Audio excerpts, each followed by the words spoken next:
ঢাকায় কর্মসূচিতে হামলায় জড়িতদের গ্রেফতার ও বিচারের দাবিতে রাঙামাটিতে বিক্ষোভ করেছে পার্বত্য চট্টগ্রাম যুব সমিতি। সকালে জিমনেশিয়াম থেকে বের করা হয় বিক্ষোভ মিছিলটি, প্রদক্ষিণ করে বিভিন্ন সড়ক।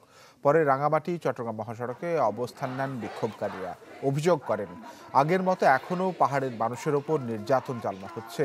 বিক্ষোভ হয়েছে মৌলভীবাজারে। বক্তারা হুঁশিয়ারি দিয়েছেন, হামলায় জড়িতদের দ্রুত আইনের আওতায় আনা না হলে কঠোর আন্দোলনে যাবেন তারা। কর্মসূচি পালিত হয়েছে রংপুরেও।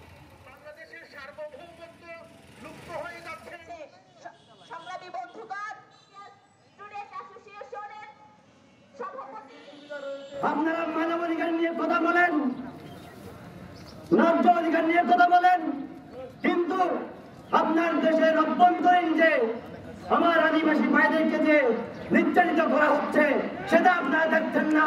পার্বত্য চট্টগ্রাম তথা সারা বাংলাদেশের আদিবাসীরা তারা নিরাপদ নেই। আদিবাসী ছাত্র জনতার উপর যে বর্বরোচিত হামলা হয়েছে তার যদি সুষ্ঠু তদন্ত না করা হয়, আমরা এর থেকে তীব্র আন্দোলন করে তুলব।